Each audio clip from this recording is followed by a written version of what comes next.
Good morning to those of you who are coming in. We're going to give it just a minute or so to clear out our waiting room and we'll get started. Welcome.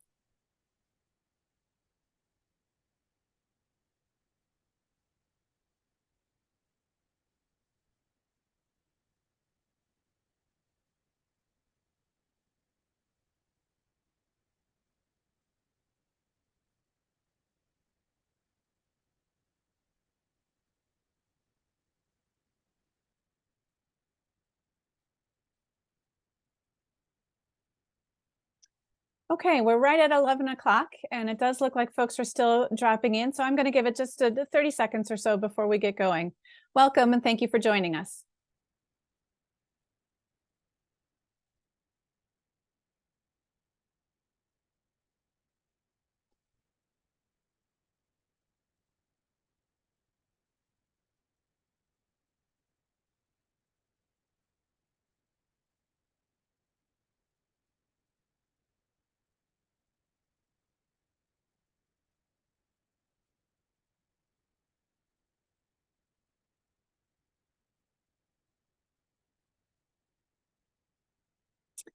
Okay, we'll go ahead and get started. My name is Kathy Boyce. Welcome to our webinar, Building from our recently published primer, Barriers to Backbone Development in the West.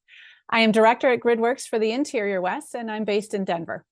I'll be hosting today and asking questions of our two guests, who I'll be introducing in a minute. I also want to introduce my co-workers, Deborah Shields and Serena Soar, who are helping to keep us running smoothly. Please chat them if you have technical difficulties. And I encourage you to drop your questions into the Q&A. We will be monitoring that throughout the presentation and bringing in your questions to the conversation, as well as the questions that many of you submitted in advance. Thank you. So slide 2, GridWorks, a little introduction about us. We are a nonprofit with a mission to convene, educate, and empower stakeholders working to decarbonize electricity grids in the West. We provide stakeholder engagement services, policy advice, and technical assistance to challenging energy conversations. And I am pleased to share with you our primer, Barriers to Backbone Transmission Development in the West. And you'll find that in the Q&A there for you if you want to link through. Our purpose in writing this primer is to examine the multitude of barriers inhibiting transmission development. Numerous studies have examined in depth the different angles of the problem, and our primer is really meant to provide an overview, to summarize the various difficulties and provide a handy reference guide for those new to the conversation.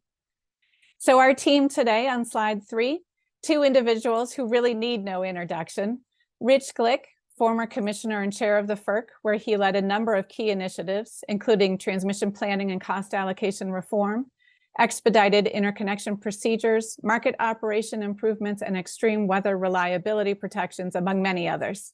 He's a longtime policy advisor and general counsel in the U.S. Senate and various positions in industry prior to that. And now the principal at his own consulting firm, GQ New Energy Strategies. Welcome, Rich. Thank you for joining us today. And Rebecca Wagner, she is a powerful voice in the development of the imbalance and day-ahead markets emerging from California, including a member of the Western Energy Imbalance Governing Board and a decision maker working to develop the governance structure for the extended day-ahead market. She served as commissioner at the Public Utilities Commission of Nevada and currently manages her own consulting business. Welcome, Rebecca. Thank you for joining us. So then slide 4, in lieu of an agenda, I've put together what I'm calling a comprehension check for you all. These are questions that you should be able to answer at the end of our hour. So the 3 that you should listen for: what is backbone transmission? What is FERC Order 1000 and how is it working in the West? And name 3 barriers to transmission development in the West. So listen for those as we go, and we'll return to them at the end as a check to help you retain. Slide 5 then. Let's take a look at some maps to orient us as we get into the conversation. The U.S. power grid, 3 separate regions that are not synchronized to each other and connected only by a handful of high voltage ties. The Eastern Interconnection, the Western Interconnection, and the Texas Interconnection, commonly called ERCOT. And then the second map, the regional entities. These are the regional organizations that enforce reliability standards for the power grid. There are 6 of them. In the West, we have the Western Electric Coordinating Council, or WEC, who oversees power grid reliability for the entire Western interconnection. So you will often hear WEC used interchangeably with the Western Interconnection. So to kick us off, our first question, we're going to start right off the bat. What is backbone transmission? Rebecca, you want to start us off? Thanks, Kathy. Thank you for the introduction. I'll make one slight modification. I am not a fellow at GridWorks. I aspire to be. I am just a board member at this time. Thank you for having me, and welcome everyone. This is an interesting topic, and hopefully we will provide some insights on it, and you will continue your interest in this and learn a little along the way. Backbone transmission to me is high voltage transmission between states, or regions as we break them down. I kind of liken it to the highway system. So we have, Interstate 80 going east to west with on-ramps and off-ramps. And I think of the bulk electric system or backbone system much in that way. And I really associate the backbone transmission system with providing reliability for customers throughout the region. It's kind of what keeps us going and bears the support for the entire system. Thank you. So those off ramps and on ramps, how does that connect to reliability? So by having different areas of input into the transmission system, we're able to deliver electricity to load from remote resources. Now we're seeing more and more renewable resources. This provides the expressway or the highway to deliver that electricity. Also provides an opportunity to add into the system.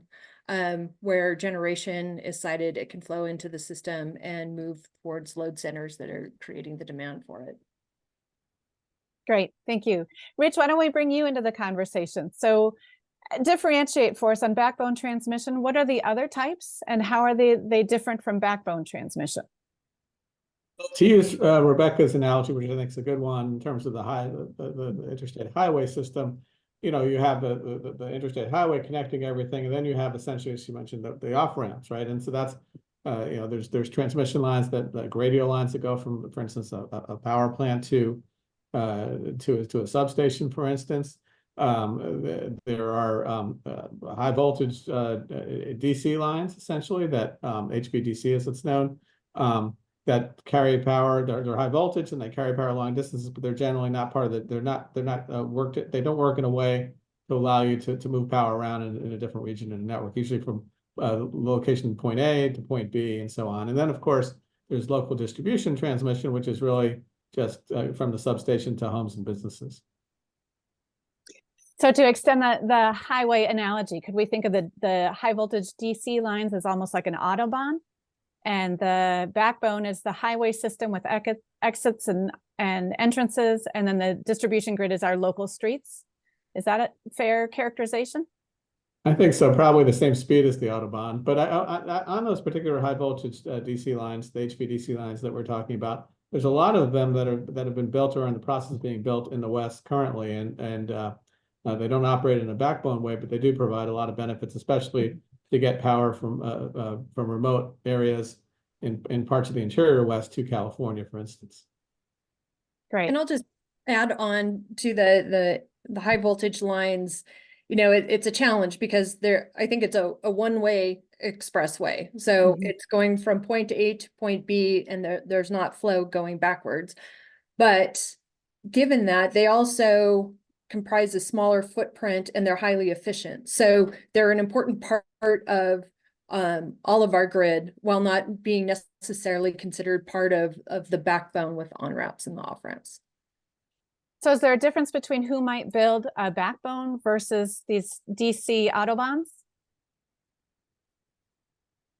I think there has to be a difference, except that we've seen primarily merchant companies not necessarily affiliated with utilities, building the HVDC lines, and the utilities, for a variety of different reasons, building the backbone transmission. So one of the questions we had from a guest pre-submitted, what is the feasibility of strengthening the ties across the east-west between the eastern and western interconnect? That is beyond my expertise. I mean, I think it's been evaluated and under consideration. And I think we're at a point with transmission that everything has to be on the table. We need to be exploring these. I'm just not as familiar with the history of it and the challenges of it, but it seems like it's a reasonable component of our transmission future. So there currently are some ties between, for instance, the Western and Eastern Interconnect. There's also some ties between the Western Interconnect and ERCOT in Texas, as you mentioned, and the Eastern Interconnect and ERCOT. So there are ties. There already is transmission crossing or traversing the different interconnects. I'm not an engineer, but I think it's certainly feasible to add more. I would point out that the National Renewable Energy Laboratory a couple of years ago did an analysis that found that there would be substantial benefits, both in terms of reliability and cost savings, if we were to build out additional transmission between and connect the the interconnection systems more closely. Mm-hmm. Yeah, and I believe DOE is working on an expanded markets study currently that will update that, and so watch for those results. I think later this year. Before we leave this slide, so just to really clarify, why is backbone transmission particularly important in the Western Interconnect? For me, I would say first and foremost, reliability. I feel often that I take electricity for granted, and when the power is out, it cascades into so many challenges and impediments about going about my day and conducting my business. So reliability is always first and foremost. Mm-hmm. As a former commissioner, affordability, and then obviously near and dear to my heart is decarbonization efforts. So I think those are some foundational basics of why backbone transmission is important from my perspective. Great. So reliability, affordability, decarbonization. Super. Just going to add to that, Kathy, if I can. I think there is it's an interest around it's not just in the West, it's around the country that there's a recognition of a need for more backbone transmission and to address reliability issues in many ways associated with extreme weather, whether it be forest fires or extreme cold, extreme heat. You need to move power around where it's needed the most, and you can't do that unless you have a sufficient backbone transmission system. I've often heard it said that you need a transmission system that is larger than the weather patterns for that exact reason. Super. Let's move on to slide number 6 then. FERC Order 1000. So this was issued in 2011 by FERC, and it lays out the current rules for backbone transmission planning and cost allocation. One very important principle from Order 1000 is it mandated regional planning for FERC-regulated utilities. So this led to the creation of Northern Grid and West Connect. So a third map here for you. These are the planning regions for the Pacific Northwest, the Rocky Mountain states, and the Southwest. And then the California Independent System Operator, CAISO, was already underway by the time Order 1000 was issued. So back to our guests. How does a transmission line get construction approval in the West? What is the state's role and what is FERC's role?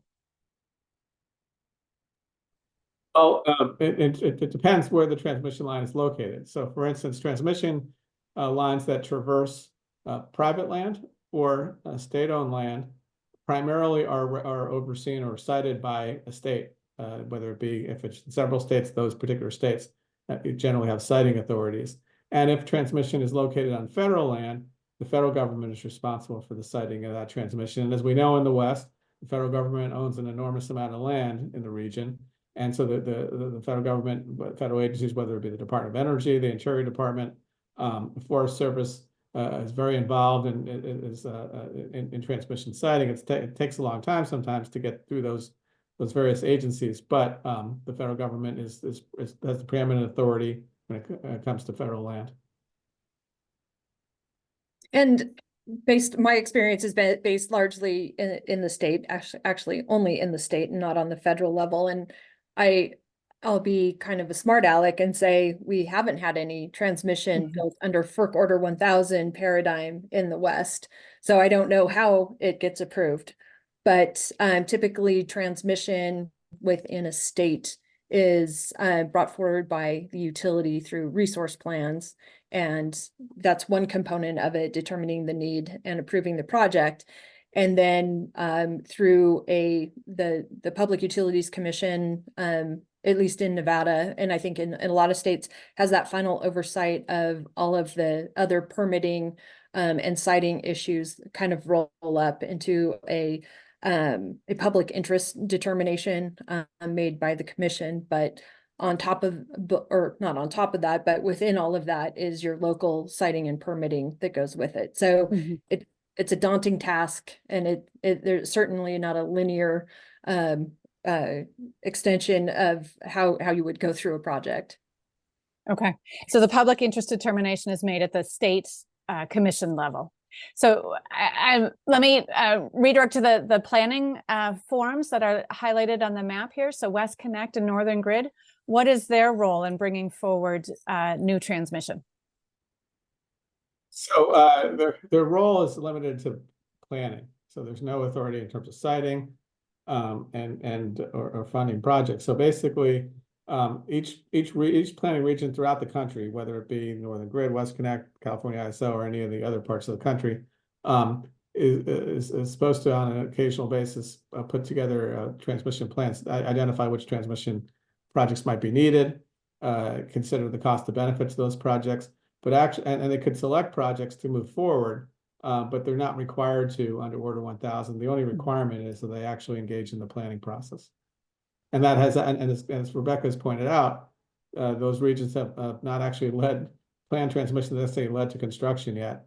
So that's one of the issues with Order 1000. It doesn't necessarily lead to the development of transmission that's needed. So mandating the planning has not necessarily led to the construction. That's correct. And I'm going to pull in a question we just came in from one of our participants.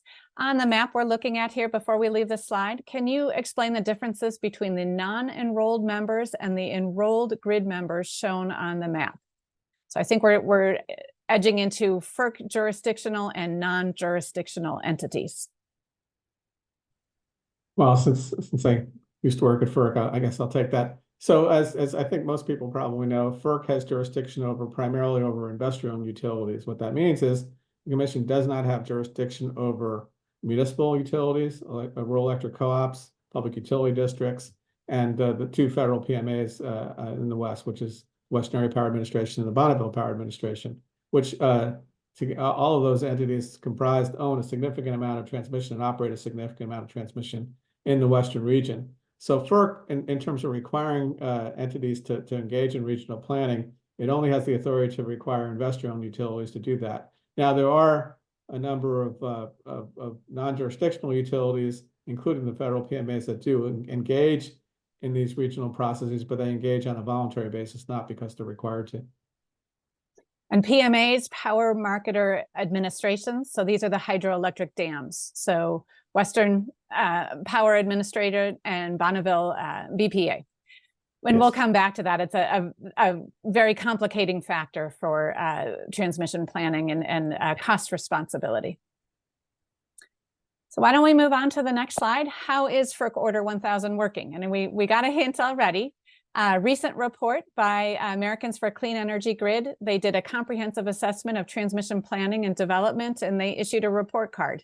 You can see by the large areas of red in the map that we didn't do very well, particularly in the Northwest where Northern Grid is operating. They gave the regional area a D, and the Southwest, where in the West Connect area, a D-. So we have to ask ourselves, what's not working? Rich and Rebecca, why are we receiving failing grades in the two regional planning forums? Well, I think I kind of foreshadowed this, is that it's failing grades are a result of it not working. We're not seeing regional plans develop on a holistic way to facilitate rational transmission planning and cost allocation. So I I think Rich could probably go deeper in that analysis, but we get those grades. It's what you put in is what we're getting out. So first of all, I would say I'm glad I didn't have these people that put together this chart. Them as teachers when I was going to school, they're very tough graders. But I would say if you look throughout the country, it's not just the West, right? There are other regions that have significantly low grades, in large part because a lot of the regions of the country are not developing the transmission projects that are needed. And a lot of it has to do with the way Order 1000 is structured. As I mentioned earlier, it's not a requirement. It's just it's only requirement to plan, not to actually develop transmission. And we'll get into this, I think, later, but the Federal Energy Regulatory Commission has proposed a series of reforms aimed at improving the way regional entities engage in transmission planning. So I am curious, if we take a look at California there, they look like they did quite a bit better. Is there anything that we can carry over or learn from how CAISO does their planning process that might shed some light for Northern Grid and West Connect?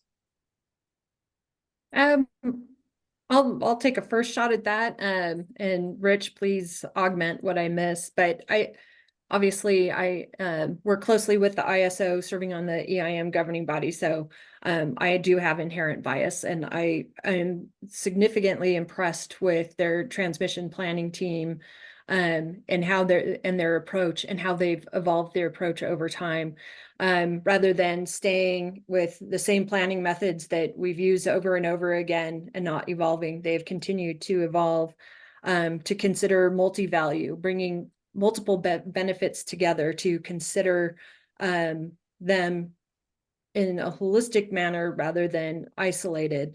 They're using scenario-based planning, which like really tests future tests the system or the planning methodology. So, you know, we have extreme weather, we have increased load growth. How are these transmissions plans being evaluated against potential scenarios in a wide variety of scenarios in the future? And they've recently extended their planning horizon. Transmission infrastructure has a long lifespan, 40, 60 plus years, but a 10-year forecast that's typically used in the other planning regions is just too short, because it's not consistent with the lifespan of the asset. So I think those are all starting points that can be evaluated or emulated in other planning regions, and also taking on a portfolio view, not just one line at a time. It's a series of lines within a portfolio. And I believe MISO has probably the best example of that with the multi-value projects. And I think that has led to better grades, but also to having transmission built and delivered for customers. So a lot to pick apart there. I heard multi-value planning, scenario-based planning for weather or load growth, longer planning horizon beyond just a 10-year look, and a portfolio view. Can you walk us through what you mean by a portfolio view? Yeah, I'm just thinking of rather than the line by line that we would consider, that there's a series of lines that are within the planning region, and ideally interregionally among the planning regions, so that it's not just one transmission line, one like 500 kV line, it's multiple, so that we are getting a broader view of the need, but also that capturing more value, and thinking of them instead of one by one as a portfolio of projects. So backbone transmission historically has generally been cited. A single utility brings it forward to their state PUC for approval, a single line. And what you're suggesting is maybe a portfolio approach where you pull together multiple lines that can support and optimize the system? In my perfect world, it'd be multiple partners evaluating a portfolio. So, I mean, an easy example is Pacific Core obviously is probably the closest to this because of the service territory extending through 6 states. But what if Pacific Core and NV Energy plan together? I mean, that is a significant footprint within the West. And then add in our friends at PNM and APS, always want to bring in Colorado when we can. It's just like, what if we all plan together with a series of transmission projects to benefit the West? And before we leave this slide, I do want to address our premise here that not everyone would agree with our premise that there are barriers to transmission development in the West. Who might feel this way and why? So I don't know if I would say that people don't agree there are barriers. I think there are people that are less concerned, maybe, or maybe more concerned about transmission development. So we're talking about in the West a substantial amount of transmission capacity that many people believe need to be added, and there's a significant amount of concern about the cost associated with that, and whether consumers will get the best bang for their buck in terms of developing those projects. In large part, I think there's there's some recognition that transmission needs to be built to take into account load growth. We're seeing data centers, we're seeing electrification projections, and I think some folks are saying, well, what happens if that doesn't occur? What happens if the demand doesn't occur? We're building all this extra transmission capacity, and what if it is that the transmission isn't needed? Now, I think if you look back in history, there hasn't been a transmission line, I think, that's been developed and built that hasn't been almost fully utilized. So that's probably not much of a concern, but there are folks out there that are raising that. And the issue of cost I think is a big challenge for regulators, for utilities, for other stakeholders to figure out a way to ensure that costs are minimized while the demand is met. And we'll return to cost here in a couple of slides. Thank you. I want to bring in a question I'm seeing in the chat. One of the main benefits of interregional transmission is access to remote generation that operates at times of day that more local generation is not.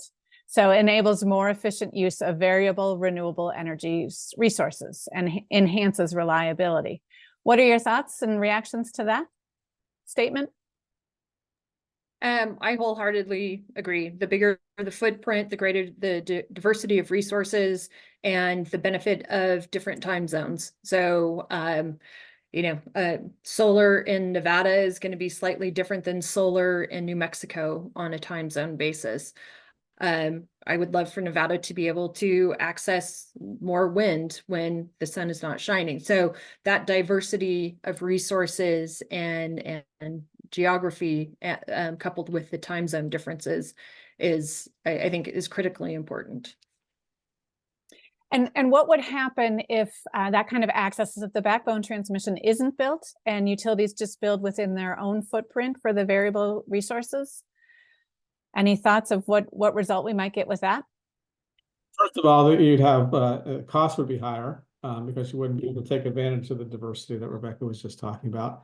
And also there'd be additional reliability concerns. If you just have transmission located in one area and you're all, you have a lot of wind power and it's not windy that day, there are concerns. Then you have to bring in power. You have to figure out how to get power elsewhere. Whereas if you're able to take into account the diversity of different regions, you're able to bring in power, and it makes it much more, from a reliability perspective, much more effective. And I've often heard the term overbuilding used. Is that fair? I used to use the term at FERC right sizing, in the sense that we talked about earlier about electrification and increased demand and knowing that the transmission lines need to be built. But also, I think taking advantage of other regions' available power. I'll give you an example. A couple of years ago, everyone's aware of what happened in Texas. A lot of people died because they weren't connected to the rest of the grid. They weren't able to wheel in power where other regions were during extreme cold. And just to have that extra capacity out there enables you to take advantage of, if there's a wildfire in an area, cuts down a transmission line, you're able to bring in power from elsewhere to keep the lights on. It's vitally important. And reach across the time zones as our intermittent. Yep. Thank you. So let's go on to our next slide.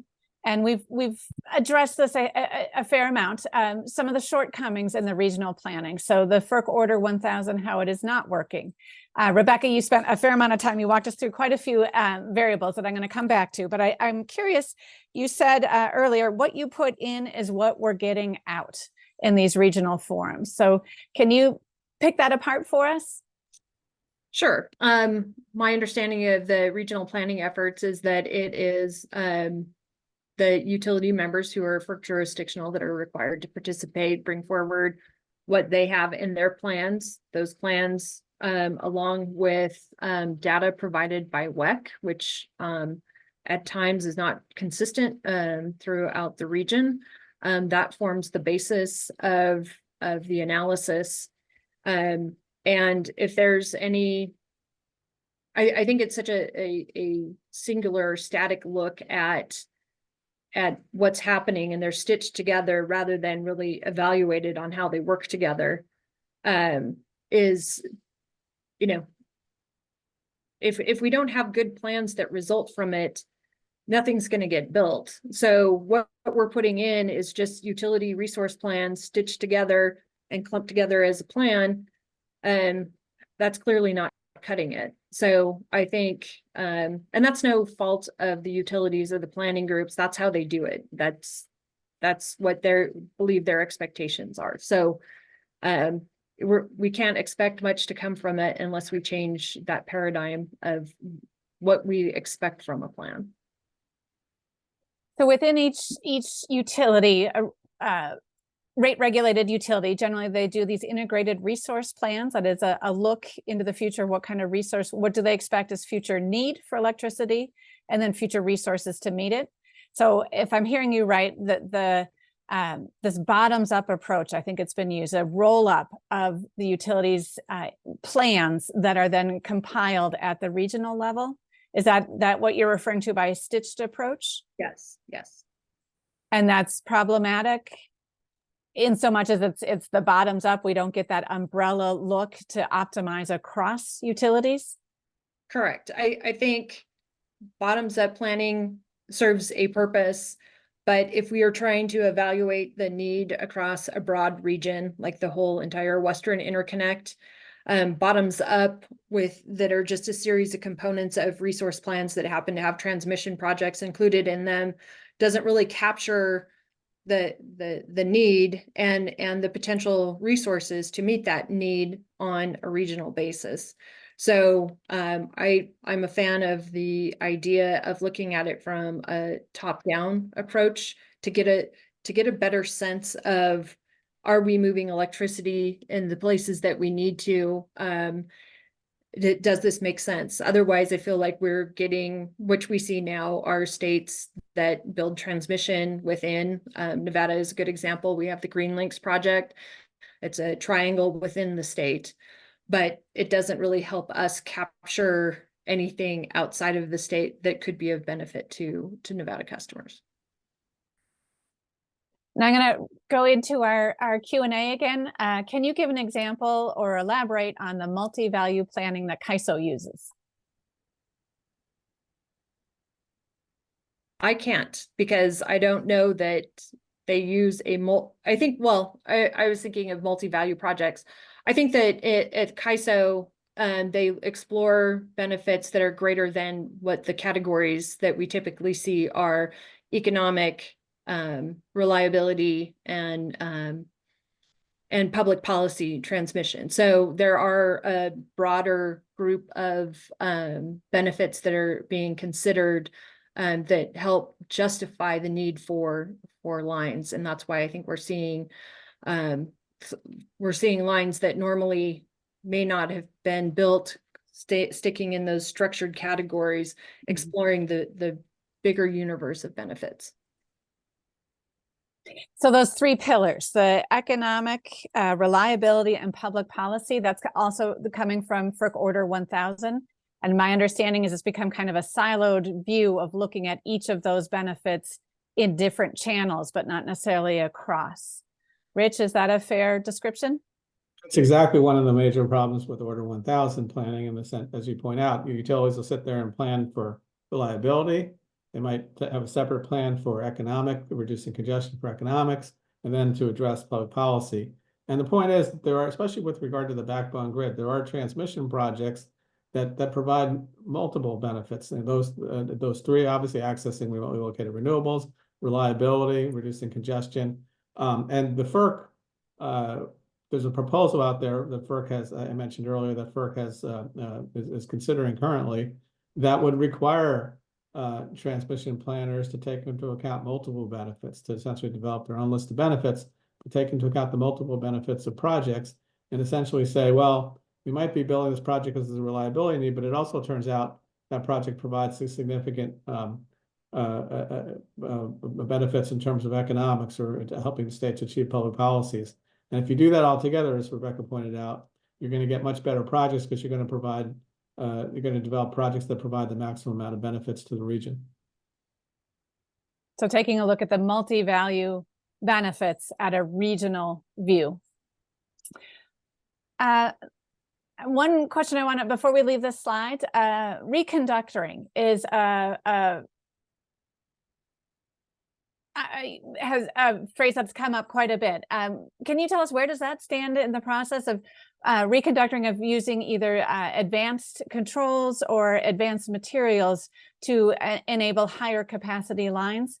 Where does that fit in the planning process? So there's all sorts of technologies, techniques, products that enable transmission owners to get more out of, squeeze more out of the grid, more capacity, transmission capacity. One of them, obviously, reconductoring increases the capacity of a particular transmission line. You could use all sorts of other technologies and techniques such as dynamic line ratings, which allow you, again, to squeeze more out of the grid. And we certainly need to do that. It's not just about building more new capacity. It's about enhancing or getting the most capacity out of the existing projects. There are, again, the FERC rule that I mentioned requires transmission planners to consider those techniques in engaging in transmission planning, because it might be that it might be cheaper to do it that way than just to build a new project altogether. Thank you. Why don't we move on to the next slide? I'm seeing quite a bit in the Q&A box about cost and paying for these lines. So FERC Order 1000 also laid out 6 cost allocation principles, including that costs must be roughly commensurate with benefits. This has become the legal standard for considering backbone transmission cost responsibility, or you're often used in the business cost allocation. So how is this legal standard played out in practice? Well, it makes it difficult. It makes it difficult for in terms of developing projects, because, as I mentioned, we're talking about transmission projects that sometimes cost a lot of money. And if you talk about allocating the cost of transmission across a number of different states, naturally, if you're in one state, you're going to say, well, the other state should pay more than my state. And that makes it difficult to go ahead and develop the project. You're exactly right. The legal standard that the courts have used is costs must be are allocated in a manner roughly commensurate with benefits. And the problem is that it's very easy to identify costs for the most part. It's not as easy to identify benefits in terms of putting them in numerical terms. So, for instance, reliability. Transmission projects are going to enhance reliability, enhance resilience of the grid against extreme weather. What type of dollar value do you put on that? Achieving state public policies might be in the same category. And so, again, the FERC proposed rule that's pending at the commission currently tries to take a different approach to transmission cost allocation and says, you still have the same standard, but really assigns the states the responsibility, at least initially, or at least offers the states the opportunity initially to develop their own cost allocation approach that would then come to FERC to hopefully different regions, the states can negotiate different approaches to transmission cost allocation in a manner that they think is roughly commensurate with the benefits they all receive in a particular region. And how about trying to quantify regional benefits? Well, again, that has to be done in terms of cost allocation. If you talk about a project, we should take a step back and say that FERC, as you pointed out earlier, Order 1000 essentially requires each region to have a cost allocation mechanism today. And like I said, they don't necessarily take into account all the benefits of the project. So it's very important that they figure out a way to identify and put in numerical terms, if they can, the various benefits when they engage in that planning process. So from one of our early questions pre-submitted, can you give us an example of a cost allocation failure in the West? So I apologize, Rebecca, do you want to? No, I'll be quick. Is that I haven't seen a failure because I haven't seen it in practice.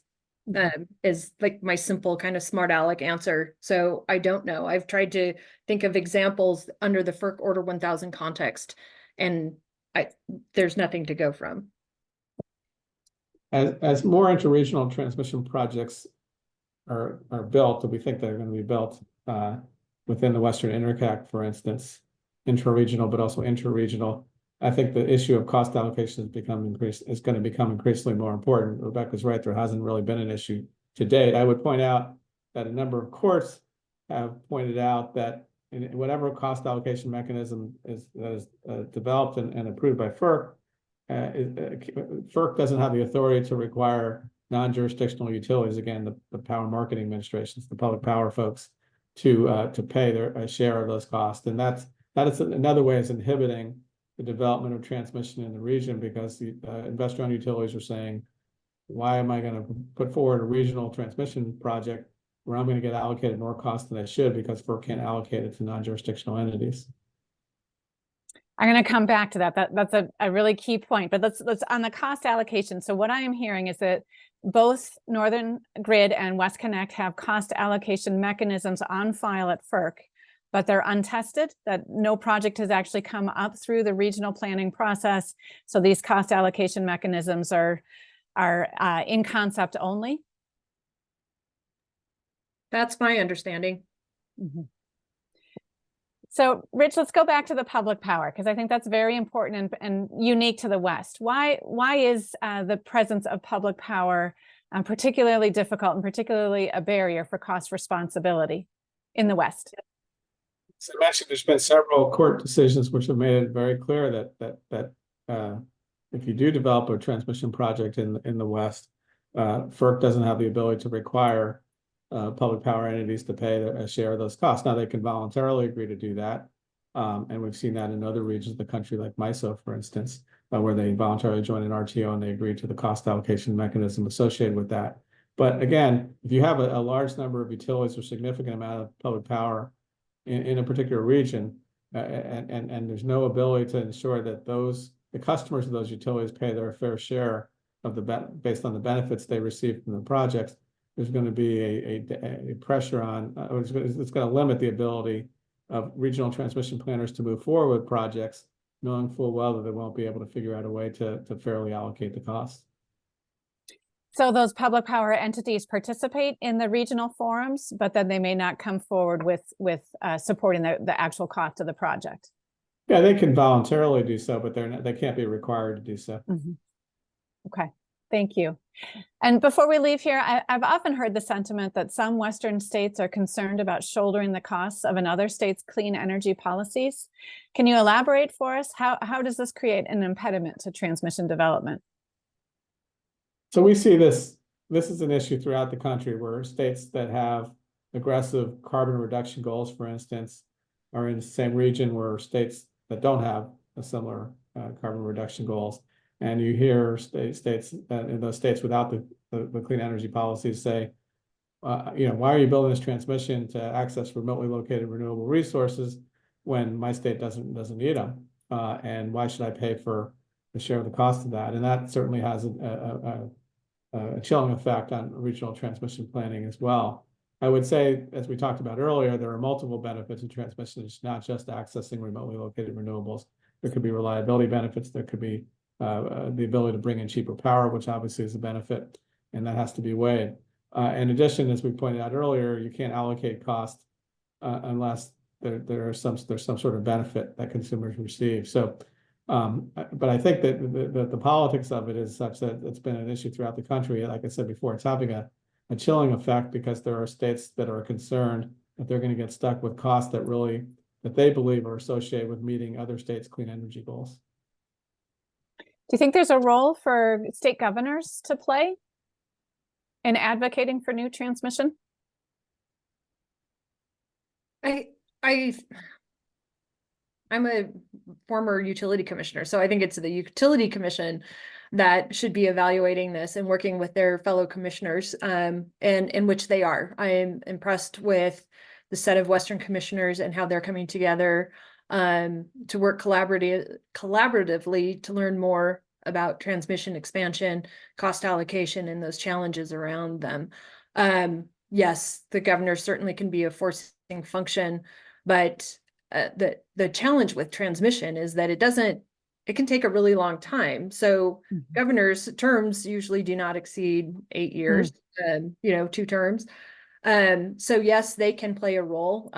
Early in my career, when I worked for the governor's office, we were involved with 3 other states on a project known at the time as the Frontier Line, which is ultimately evolved, I think, into basically Transwest Express, but moving resources in Wyoming to California. And it was the 4 states in between that were working together. So yes, they can, but I think it's an opportunity, but there's also a steep learning curve. It's not going to be on top of mind for governors, but I definitely think that they can play a role. To that question on timelines, in the West, we're seeing in the last couple decades, it looks like transmission projects are anywhere from 10, 15, 20 years to develop. How is that comparable to other regions? Is that pretty typical, or are we longer? Well, throughout the country, it takes a long time from project first time a project is thought of, the time it's cited and developed and then built and operable. The timetable in the West has probably been longer because, as we talked about earlier, the existence of so much federal owned land in the West and the different federal agencies that have to process permits to build transmission across federal land. I would say on the bright side, the Department of Energy recently announced they were taking over. They were essentially going to become the lead entity in terms of the federal process for siting transmission, with the hope that that will sufficiently expedite the process to bring transmission development in line with other parts of the country that are primarily developed on private land. And those rules are currently in draft, is my understanding. But they've proposed that. That's correct. They have the legal authority. That they've proposed how they're going to do it. And I think if I remember correctly, there's also a deadline that the DOE has about 2 years if these rules come to fruition, so to force the expedited review from the federal. That's correct, yes. And last question here before we leave cost allocation, I'm pulling from the Q&A again, that regional transmission has been on the drawing board for a long time. Cost allocation has been a main issue, an impediment for some time. So how do we overcome this? How can we fix the cost allocation question? I mean, my thought on this is, I've already mentioned earlier, I think for Western commissioners to almost do a hypothetical exercise of a hypothetical line that forces the conversation on benefits. So identifying benefits ahead of time, and having some kind of consensus, because there's more benefits than just the 3 categories that we discussed previously. Having some meeting of the minds of what are the potential benefits, what can they agree on, and then simulate it. I feel like I never had the opportunity as a commissioner to go down that path and have that discussion. I think that would be illuminating, and would maybe give instruction to, in real life scenario, how that could play out. Obviously, when real dollars are at stake, that changes everything, but at least having the opportunity to go through the process, I think, would be helpful. To add to that, on a very positive note, CREPC, which is the association that represents both the state utility commissioners in the West as well as the state energy offices, recently received some funding to do just that, to take a look at different cost allocation methodologies and how that might impact the different states and how that might impact transmission development in the region. And then, I think if you look at other regions of the country, in particular the MISO region, the state commissions got together and figured out an approach that worked for them in terms of a list of a number of transmission projects that were developed jointly. And I think I think the states have to work together, otherwise, which is why I think FERC has proposed to give the states the lead authority in terms of that, in terms of cost allocation, in large part because you're not going to build transmission without the consent of the states that are going to have to pay for it down the road. So seeing that cost allocation approach develop organically from the state regulators rather than a FERC imposition of an order, you think that would be more successful? Well, I mean, from a legal perspective, FERC still has to sign off on it, but I think it's much more successful if the states can get together and agree on it rather than litigate against themselves in a FERC proceeding.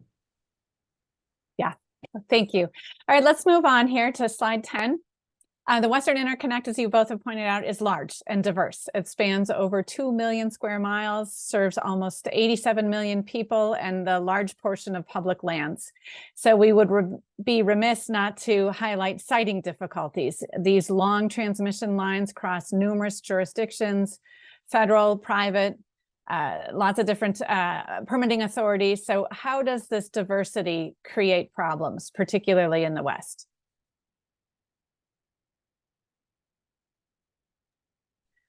Well, it just it seems like a nightmare, actually. Early in my career, I did some local government work when I worked at a geothermal power plant, and just that in its mere little state versus county versus city dynamic was challenging. I can't even imagine the magnitude for multi-state, multi-jurisdiction. I don't have a good solution for it. If there were some type of one-stop shopping that could integrate both the federal piece as well as the local land, and then certainly providing opportunities for interested stakeholders who often don't get included in these conversations. I mean, that's ideal, but I don't know how to make that work. So I think we're kind of stuck with this. I think we can do better, but right now I don't know how to make all of those pieces complement each other in a rational manner that creates some certainty for the project developer. So there's a tension between the land use and individual right to land determination versus the oversight and the efficiency of moving the project forward. Yes. I've often heard it referred to as Byzantine, and so I'm going to offer an example here. The Sunzia line that was recently approved between New Mexico and Arizona took 17 years to permit, faced 10 federal agencies, 5 state agencies, and 9 local authorities for permitting and siting. That feels to me like the definition of Byzantine. Rich, you mentioned DOE and the pending rules to try to consolidate permitting. Do you think that would help the process? Certainly help. I mean, here you have a project that I think was very much welcomed by the folks in California and Arizona and New Mexico as being beneficial to all 3 states, but there was it still took an extremely long time, as you point out, to get the project sited, in large part because of federal involvement, but also because of some other permitting issues as well. So it would certainly help if the Department of Energy at least could focus the federal government in terms of working together to move forward much more quickly. Do you see anything like that emerging on state level permitting? Yeah, there has been some discussions about the states, and the Northeast states have gotten together and recently formed a collaborative to take a look at permitting approaches. Can they work together to expedite a certain energy infrastructure that needs to be built more quickly? Haven't seen any interest in the West so far, but that, again, I think given the federal government's involvement, you'd have to have the federal government involved with the states to really move that along effectively. So I want to take that a step further. I've heard quite a bit about national interest transmission corridors. Can you walk us through what is that and what's the status? Sure. So Congress has given the Department of Energy authority to designate these national interest electric transmission corridors, and primarily the focus is on either congestion or the lack of sufficient transmission capacity in a particular area that's having an adverse impact on consumers. And then if the Department of Energy recently took comments on its first tranche, essentially proposed that they haven't proposed it yet, but they're going to propose a set of corridors around the country that they believe satisfies that particular requirement. If transmission is built in those corridors, there are really 2 basic benefits. One is that it makes the transmission eligible or helps with eligibility for a variety of DOE programs in terms of funding for transmission that's available, as well as the loan guarantee programs. In addition to that, there's what they call the backstop siting. So if there is if a transmission line in a designated corridor is proposed to be built and at least one state says no or hasn't acted on the application within a year's time, the developer of that project or anybody else can then go to FERC and say, FERC, we want you to preempt the states. And FERC would then have the authority to say, I think the transmission project should go forward. And there's eminent domain authority that comes along with that. And so it's controversial because it takes the states out of the equation. But I think Congress believed it was necessary to have that backstop siting authority to ensure that one state could not impede the development of a transmission project that might benefit a significant number of other states. Rebecca, how do you think that backstop siting authority would go over in Nevada? Well, I remember when we've discussed this before in previous iterations, and it doesn't go over well, despite the fact that Nevada is, I think, roughly 87% owned by federal government or under federal government control.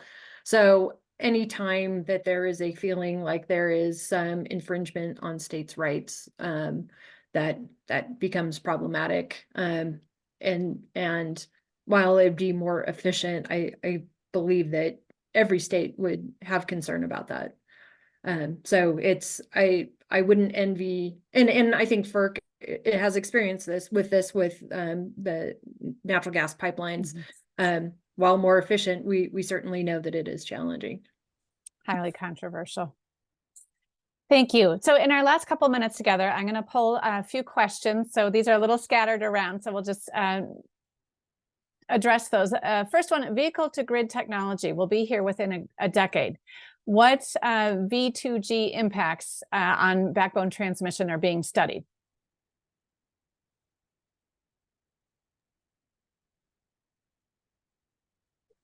I'd say, and I don't know if Rebecca knows more, I don't know, I'm not aware of the studies that are actually ongoing, but obviously that's going to put vehicles and electric vehicles and everything else is going to increase the demand for electricity, certain different times of the day. You're going to put a premium on investments made both in terms of backbone transmission, but also the local transmission grid to facilitate the transfer of power between the vehicles and the grid and back and forth.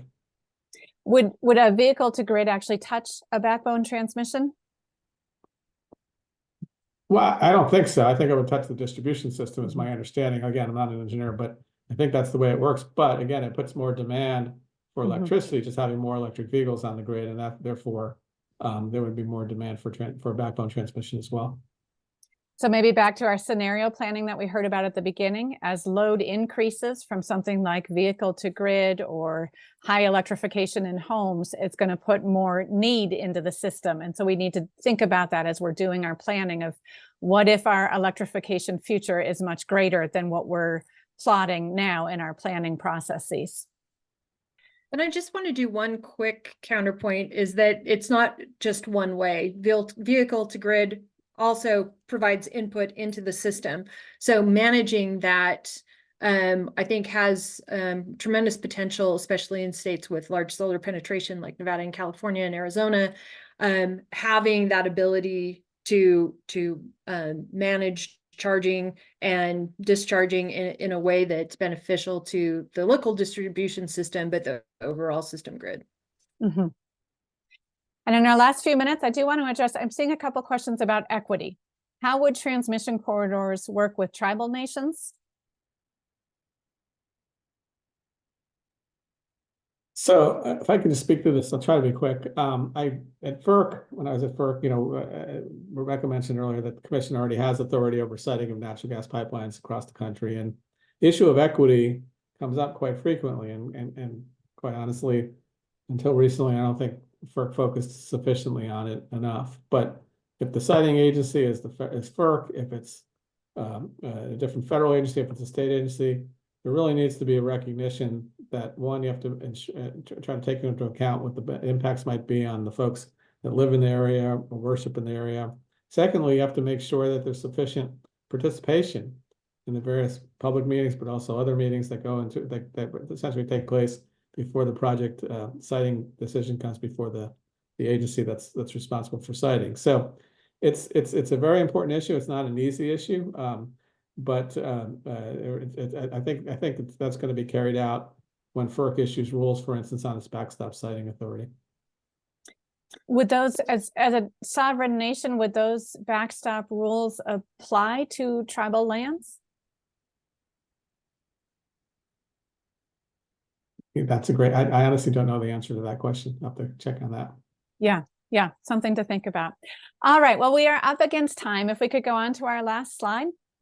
So can you answer these now? Our 3 questions: what is backbone transmission? How is FERC Order 1000 working? And name 3 barriers to transmission development in the West. So I put the answers there for you, and hopefully you can walk away today with some of your questions answered. And these 3 really fundamental concepts, hopefully we've helped you clear and come to some comprehension around them. So we will be sending slides around and the recording from today's webinar by email, so you can watch for that. I want to thank our guests for sharing their time and their insights with us. Rich and Rebecca, given your experience and your expertise, it was a real pleasure to hear your insights and appreciate your time. And we do want to continue the discussion. So if you would like to learn more, if we want to flip to the last slide there, there's my email for you. Please contact me. Thank you all for your participation today and your great questions. We appreciate it.